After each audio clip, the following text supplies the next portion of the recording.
दोस्तों ये जो ऑर्गेनिक फर्टिलाइज़र का उपयोग मैं करती हूँ उनमें देखिए कितना अच्छा रिज़ल्ट मुझे मिलता है। एकदम फ्री के फर्टिलाइज़र से आपको इतना अच्छा रिज़ल्ट मिलता है। इन फर्टिलाइज़र्स को डालते ही ढेर सारी कलियाँ, ढेर सारे फूल, बड़े बड़े साइज़ के फूल, पौधे की ग्रोथ इतनी अच्छी हो जाती है। और ये एक ही पौधा नहीं है जिसमें ये आप ऐसा रिज़ल्ट देख रहे हैं।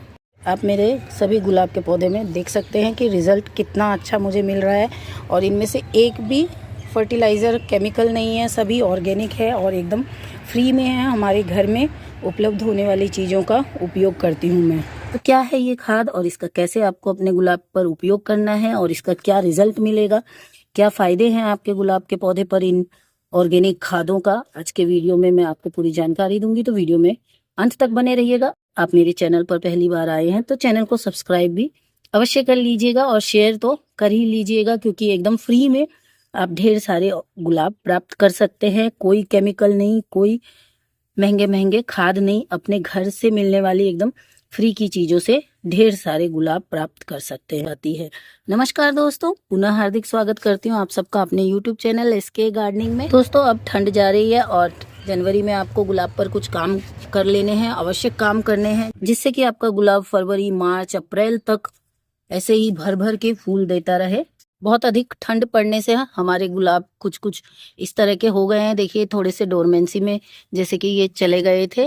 वैसे गुलाब डोरमेंसी में नहीं जाता है सर्दियों में, क्योंकि ये सर्दियों में बहुत अच्छी फ्लावरिंग करता है। लेकिन यदि आपका भी कुछ गुलाब का पौधा देखिए इस तरह से जिसकी ग्रोथ थोड़ी सी रुक सी गई है, जिनमें न्यू शाखाएँ नहीं आ रही है, उसके लिए अभी आपको काम करना आवश्यक है। इस पे कुछ हम काम करेंगे, ऑर्गेनिक फर्टिलाइज़र देंगे और कुछ बातों का ध्यान रखेंगे तो हमारे गुलाब के पौधे में भर भर के फ्लावरिंग आएगी और ढेर सारी कलियां बनेंगी और कलियों का साइज़ भी बहुत बड़ा बड़ा होगा। ऐसा नहीं कि कलियां बस बन जाएंगी। ये देखिए ये मेरा एक गुलाब का पौधा है, इस पर अभी कुछ दिन पहले कुछ काम किया है तो इसका रिज़ल्ट आप देख सकते हैं। और यहीं पर साथ में ये दूसरा पौधा है जिसका रिज़ल्ट आप देख सकते हैं कि मैंने इस पर अभी कुछ भी काम नहीं किया इसको, जिसके कारण आप देखिए ये गुलाब के पौधे को आप देख सकते हैं इसने अपनी ग्रोथ अभी रोक सी दी है। तो अब ये अपनी ग्रोथ पकड़ ले, मुझे इसके लिए इसको खाद वगैरह देना है। तो हमें हमारे पौधों की समय समय पर केयर करनी पड़ती है, तभी हमें हमारा पौधा अच्छा रिजल्ट देता है। तो देखिए अभी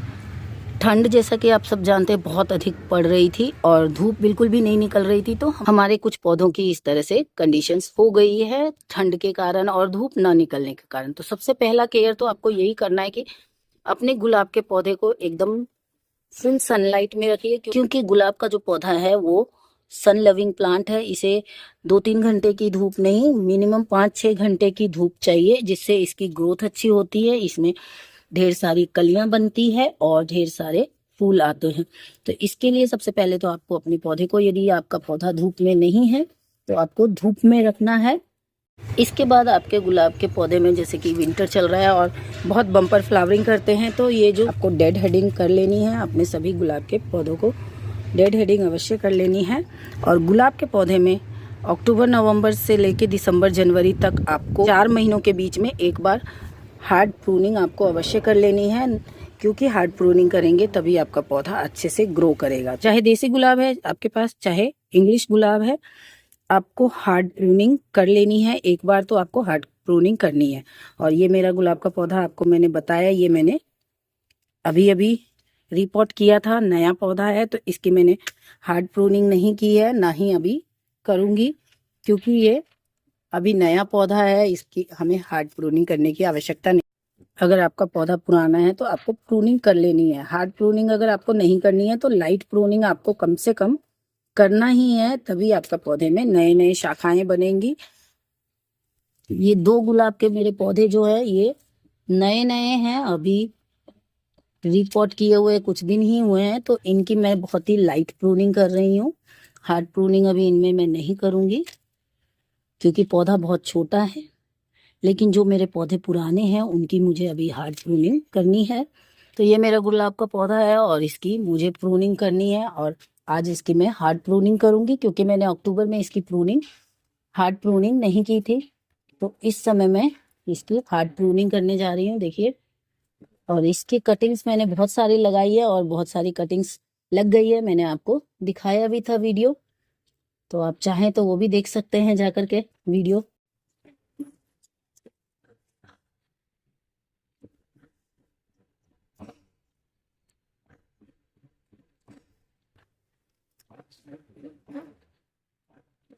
ये मैंने इसकी अच्छे से हार्ड प्रूनिंग कर दिया है। आप देख रहे हैं कि पूरी तरह से मैंने काफ़ी अच्छे से इसकी हार्ड प्रूनिंग कर दी है। और मैंने ये दोनों ही प्लांट की हार्ड प्रूनिंग कर दी है, देखिए। और जो भी सूखी शाखाएं हैं उन्हें तो आपको हटा देना है, नहीं तो इसमें दीमक या डाई बैक लग जाते हैं तो फिर आपके पूरे के पूरे पौधे खराब हो जाएंगे। तो इस तरह से आपको जो भी इसकी सूखी डालियाँ हैं उन्हें प्रून कर लीजिए और इस तरह से आपको पूरा हार्ड प्रूनिंग कर लेनी है अगर आपने नहीं किया है तो। और अगर आपने प्रूनिंग कर रखी है ऑलरेडी तो आपको केवल लाइट प्रूनिंग करनी है। तो मैंने हार्ड प्रूनिंग नहीं की थी मेरे पौधे की, तो मैंने अभी इसकी हार्ड प्रूनिंग कर दी है। और जिनमें फ्लावर्स लगे हुए हैं, कलियां आ रखी है, उन शाखाओं को मैंने छोड़ दिया है। तो प्रूनिंग के बाद अब जो अगला बहुत ही आवश्यक काम है वो है हमारे प्लांट की गुड़ाई। आपको गुड़ाई बहुत अच्छे से करनी है। ये मेरा प्लांट काफ़ी पुराना है और इसमें बहुत सारी इस तरह से जड़ें बन गई हैं, रूट बाउंड हो सकता है इसको हो गया हो, पर मैं अभी इसे रिपोर्ट तो नहीं करूँगी, बस गुड़ाई कर रही हूँ। गुड़ाई करके मैं इसके ऊपर से मिट्टी निकाल दूँगी और दोनों ही प्लांट की मैं भी अच्छे से गुड़ाई करूँगी। तो गुड़ाई पूरा करके मैं आपको दिखाती हूँ। तो ये देखिए, ये मैंने पूरा वो कर दिया और लाइट सी रूट प्रूनिंग भी मैंने कर दिया। हल्की सी कुछ जो एक्स्ट्रा रूट्स निकल आती है, देखिए बहुत सारी रूट्स हैं, तो मैंने हल्की हल्की रूट प्रूनिंग भी कर दी है। और इस तरह से पूरा कम से कम 1 से 2 इंच मैंने जो मिट्टी है वो निकाल दी है। और दोनों गमलों की मैंने निकाल दी है। बाकी गमले तो मेरे नए हैं, उनमें अभी इतनी अधिक प्रूनिंग और डीप गुड़ाई करने की आवश्यकता नहीं है। लाइट गुड़ाई कर देती हूँ, बस उतना बहुत है उनमें। लेकिन ये बहुत पुराने पौधे हैं, ये तो पुराना है, वो 1 साल का है। तो दोनों की मैंने अच्छे से, आप देख सकते हैं, दोनों के मैंने 1.5 से 2 इंच मिट्टी निकाल दी है। और आपको मैं अगर दिखाऊं तो देखिए कितनी सारी मिट्टी निकली है केवल इन दोनों से, ये देखिए। और जो भी ऑर्गेनिक चीज़ों का उपयोग करते तो आप मिट्टी देखिए, एकदम ऐसा लग रहा है पाउडर है, देखिए। तो इतनी अच्छी मिट्टी हो जाती है हमारे पौधों की। हम हमारे घरेलू खादों का उपयोग करते हैं। तो चलिए अब हम खाद का उपयोग करते हैं। तो सबसे पहले तो देखिए, ये ऑप्शनल है, ये है लीफ कंपोस्ट।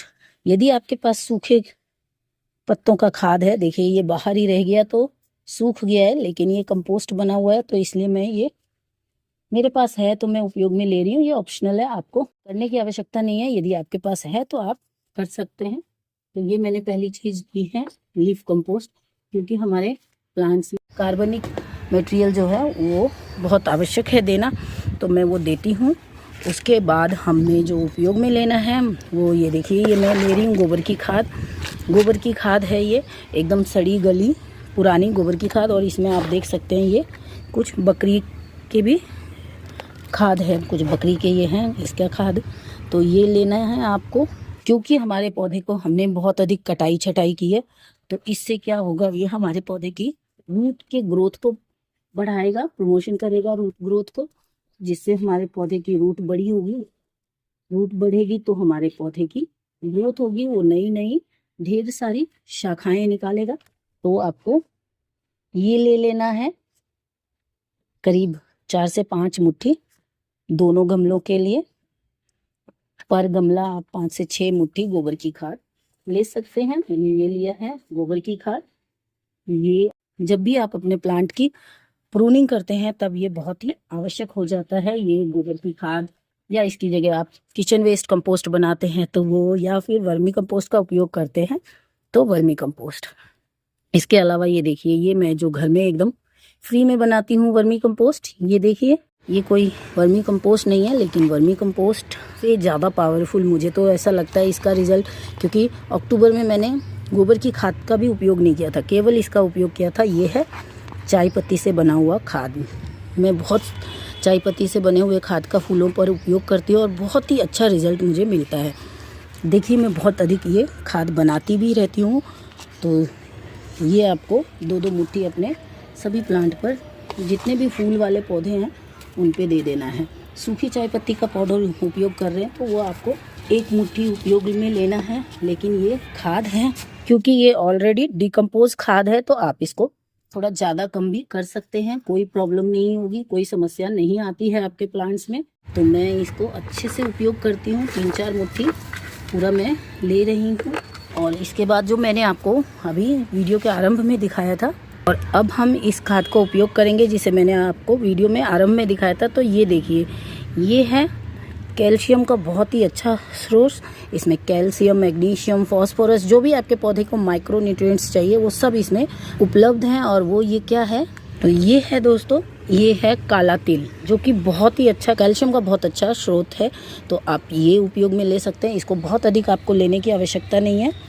अपने पर प्लांट पे आप 2 से 3 चम्मच ये डाल सकते हैं। देखिए, हमारे घरों में चीज़ें ख़राब होती रहती है, कई बार हो जाती है, तो उसका आप इस तरह से उपयोग करेंगे तो आपको बहुत ही अच्छा रिजल्ट मिलेगा। एकदम फ्री में बहुत ही पावरफुल खाद आपके पौधे के लिए बन जाता है। उसके बाद ये देखिए, ये पोटेशियम, फास्फोरस से भरपूर, ये आप सब ने उपयोग भी किया होगा, ये है केले के छिलके।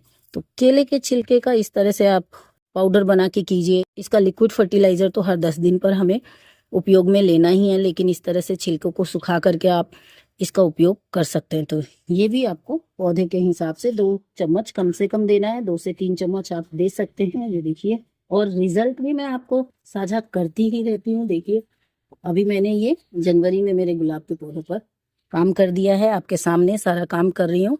इसके बाद जो भी हमने मिट्टी निकाली थी वो मिट्टी हमारे पौधे के वापस डाल देनी है पूरी, जितना भी ये खाद भर दिया मैंने। इसके बाद अब आपको अपने पौधे की मिट्टी को पुनः इसमें इस तरह से भर लेना है। अपने पूरे पौधों को ये मिट्टी दे रही हूँ। जितनी भी इसकी मिट्टी निकाली थी वो मैं सारा का सारा इस तरह से भर दूँगी। देखिए, तो ये पूरी की पूरी मैंने मिट्टी वापस भर दी है। और गुड़ाई करने के बाद एक दिन आप हो सके तो धूप दिखा दीजिए। महीने में एक बार गुड़ाई आपके अपने पौधे की करनी चाहिए, ताकि आपका जो पौधा है हवा आता जाता रहे, एरेशन बना रहे और रूट तक ऑक्सीजन पहुंचता रहे, जड़ों का विकास हो। जड़ों का विकास होगा तभी ये जो स्टेम है ये सब बड़े होंगे आपके, इसमें ढेर सारी शाखाएँ आएंगी। और ये जो हमने प्रूनिंग किया है, इस जगह पर आपको, आप फंगीसाइड का उपयोग करते तो फंगीसाइड लगा दीजिए, नहीं तो इस तरह से आप एलोवेरा जेल से सारे जो भी आपने टिप को कट किया है सभी जगह पर आपको ये एलोवेरा जेल अप्लाई करके, मैं तो इसके बाद इस पर हल्दी का अप्लाई करूँगी। तो आप जो भी फंगीसाइड का यदि उपयोग करते हैं तो आप फंगीसाइड का उपयोग कर सकते हैं, या फिर इस तरह से एलोवेरा जेल का उपयोग कर सकते हैं और इस पर आप हल्दी लगा दीजिए। तो आपका जो प्लांट है उसमें किसी प्रकार का कोई फंगस वगैरह नहीं लगेगा।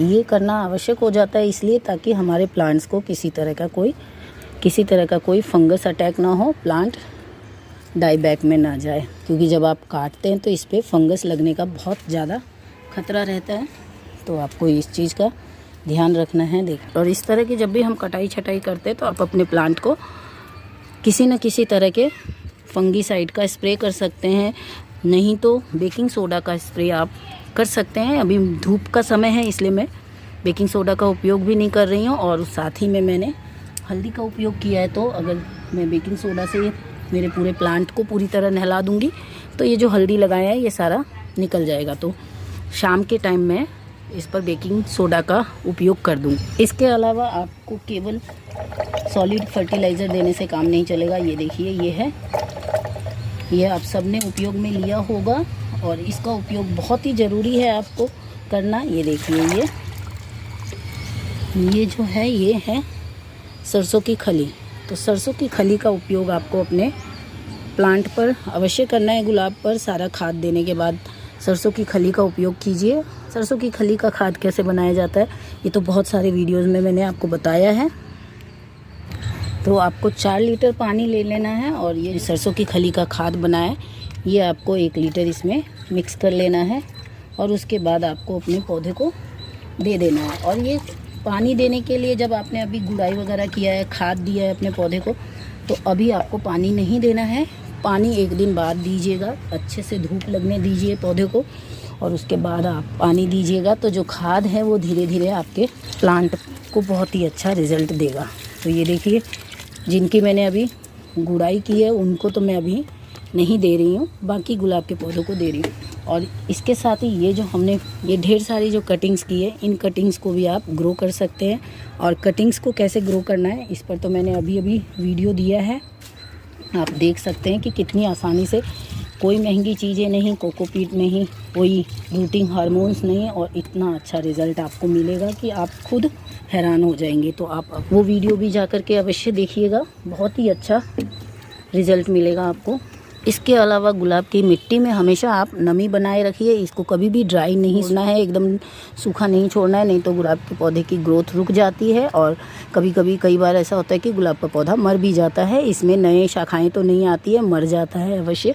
और यदि आप इसमें नमी बनाए रखते हैं, और इसकी मिट्टी को, गुलाब को एसिडिक मिट्टी बहुत पसंद है, तो इसकी मिट्टी को आप एसिडिक बनाए रखिए। उसके लिए भी मैंने बहुत सारे फर्टिलाइज़र अपने चैनल पर दे रखे हैं। तो इस तरह से नींबू के छिलके का और ये जो चाय पत्ती का उपयोग कर रहे हैं, तो इससे भी हमारी मिट्टी एसिडिक बनी रहती है। इसके अलावा आप हर 15 दिन पर अपने गुलाब के पौधे को लिक्विड फर्टिलाइज़र देते रहिए। तो आपका गुलाब का पौधा अप्रैल तक इसी तरह से ढेर सारे कलियां निकालता रहे, ढेर सारी न्यू ग्रोथ्स निकालता रहे और ऐसे ही बम्पर फ्लावरिंग करता रहे। इसके लिए आपको ये काम अभी जनवरी से लेकर फरवरी के बीच में ये काम कर लेना है, अवश्य करना है, नहीं तो आपका पौधा इतनी अच्छी फ्लावरिंग नहीं देगा, इतनी अच्छी ग्रोथ नहीं दिखाएगा। तो बस आज की वीडियो में यहीं तक। आशा करती हूँ आज की वीडियो में मेरे द्वारा दी गई जानकारी आपको पसंद आया होगा, और पसंद आया हो तो वीडियो को लाइक कर दीजिएगा। चैनल पर पहली बार आए तो चैनल को सब्सक्राइब भी अवश्य कर लीजिएगा। मिलते हैं अगले वीडियो में, तब तक के लिए नमस्कार दोस्तों।